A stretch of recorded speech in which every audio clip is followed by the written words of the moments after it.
Hello and welcome to the second in this series of training videos on measuring results in the public sector. My name is Mark Robinson and these videos are brought to you by the European Union. In this second session, we're going to look at outcomes and outcome performance indicators. As we discussed in the last session, outputs refers to the services that government ministries and agencies deliver to external clients. It's to achieve what we call outcomes that governments deliver these outputs to and for the community. Consider the example of health. The public health system, including government hospitals and clinics, treats patients for diseases and injuries, and those treatments are the output. These outputs are delivered in order to enable patients to recover. In the case of life-threatening diseases and injuries, this means saving patients' lives. In the case of other diseases and injuries, it means enabling patients to make as full a recovery as possible, minimizing any lasting disability and suffering that they may experience. In technical terms, the objective here is to minimize mortality and morbidity. And this is what we call the outcome. The outcomes are the benefits that the output achieves for the client or for the society as a whole. Consider the further example of education. When a student is taught in a government school, they receive an output, a service. We teach kids in schools so that they learn, so that they become literate, numerate, and they develop other important skills and knowledge. And this is an outcome, the key outcome of the education system. But of course, by achieving the outcome of educated young people, we hope to achieve other benefits, both for them and for the society as a whole, including improved employment, increased incomes, and these are also outcomes to which the education system contributes. And this example highlights a very important point, which is that the same output, in this case teaching, may deliver multiple outcomes. It also raises the issue of what we refer to as intermediate versus higher level outcomes, which is something we will discuss in a later session. So as these examples illustrate, outcomes are about changing things. In the case of the health system, it means reducing the number of deaths from potentially fatal diseases. In the case of the education system, it means increasing the number of educated young people. In the case of the police and the criminal justice system, it means lower rates of crime. And in the case of environmental programs, it means, amongst other things, reduced levels of pollution. Whenever we talk about the effectiveness of a government program or intervention, we're talking about outcomes. A program can only be considered to be effective to the extent that it achieves the outcomes that it's intended to achieve. All this leads us to a formal definition of outcomes. We can say that outcomes are the beneficial changes, whether in individuals, in society, or in the physical environment, which result from the outputs delivered by government. Well, if that's what outcomes are, then outcome indicators are measures of the extent to which outcomes are being achieved.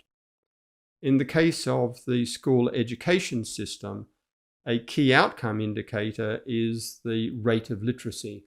For example, a measure of the rate of literacy of children at the end of primary school. In the case of the hospital system, the rates of survival of patients admitted with life-threatening diseases or injuries are also very important outcome indicators. In the case of environmental programs, one important outcome indicator is the level of air pollution typically as measured by the Standard International Air Quality Index. And in the criminal justice system, crime rates, such as the rate of property crimes per 100,000 of the population, are very important outcome indicators. As with outputs, there are also outcome-based equity measures. An example is the ratio of the literacy rate of girls divided by the literacy rate of boys at the end of primary school. If that indicator has a value of 1, it indicates that the outcomes, in this case literacy, which are achieved for girls are the same as those which are being achieved for boys. If, on the other hand, the indicator has a value appreciably less than 1, that tells you that the school system is not delivering the same outcomes for girls as it is for boys.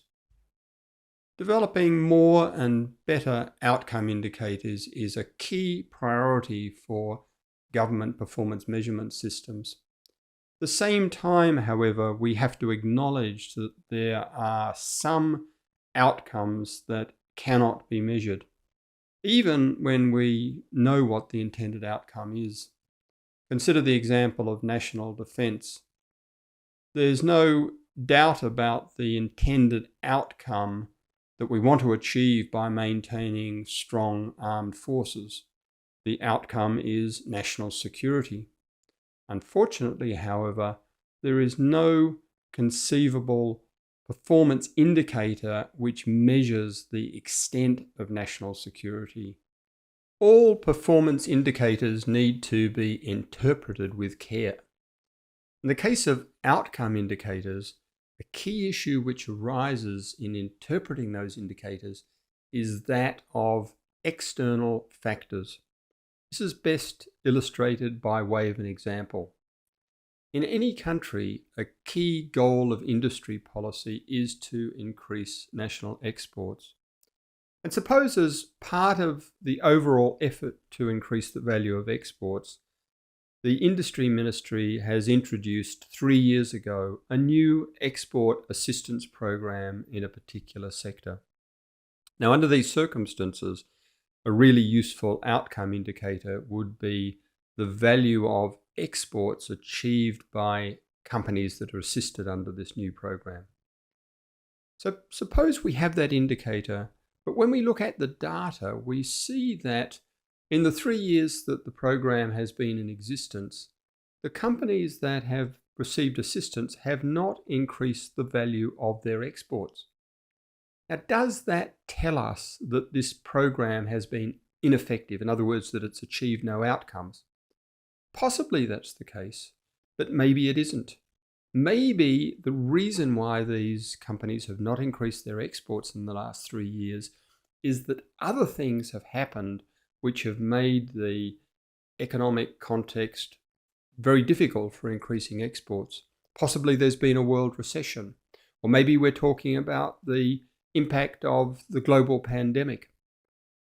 And under these circumstances, it might well be the case that the program itself has been highly effective and that exports would have significantly dropped if the program had not been introduced. Well, this is an example of what we call external factors. That refers to uncontrollable influences on outcomes, things which might be external economic factors, social factors, other things which intervene to impact on the outcome performance indicator in a way that influences its capacity to tell us what outcomes we're achieving. So the way to look at this is that the change in the outcome indicator, in this case, the rate of exports of assisted companies over the past 3 years, that is partly due to the impact of the government program. And that's what we refer to as the outcome. But the change in the outcome indicator is also affected by external factors. So in short, when we talk about the outcome of a program, we're talking about the impact that the program itself has not the impact which external factors might have on the relevant outcome indicator. Now, unfortunately, most outcome indicators are affected to a greater or lesser extent by external factors. For example, crime rate statistics are very important outcome indicators for police and the criminal justice system, but crime rates are very considerably influenced by factors outside the government's direct control, such as the state of the economy and the rate of poverty. Some outcome indicators are much more affected by external factors than are others. Crime rates are highly influenced by external factors. Student knowledge outcomes such as literacy and numeracy are also affected by external factors such as the level of education of parents and the rate of poverty, but they tend to fluctuate less as a result of the impact of external factors than do crime rates. So what we're talking about here fundamentally is the degree of control that government has over the relevant outcome indicator. This problem of external factors is a major one in relation to outcomes, and there are three basic responses that governments should have to this. The first is to always interpret outcome indicators in the light of relevant external factors. The second is, where possible, to choose outcome indicators which are less influenced by external factors, which is an issue we will come back to in a later session. Thirdly, and we will also come back to this issue in a subsequent session, when it's difficult to identify good outcome indicators, that potentially makes the role of output quality indicators even more important. Well, that brings us to the end of this second session on outcomes and outcome performance indicators. In conclusion, we can say that outcomes are extremely important in government.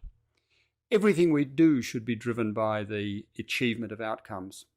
The first step in measuring outcomes is to be clear about what the outcomes are that we're trying to achieve. Once we've done that, we can set about choosing the most appropriate outcome performance indicators. Unfortunately, we have to recognize that there are some government outcomes which are impossible to measure.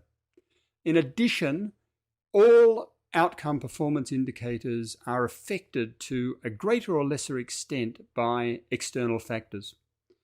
Some outcome indicators are, however, significantly less influenced by external factors than others. And that makes these outcome indicators potentially particularly useful as program performance indicators. And this is a point we will come back to in a later session.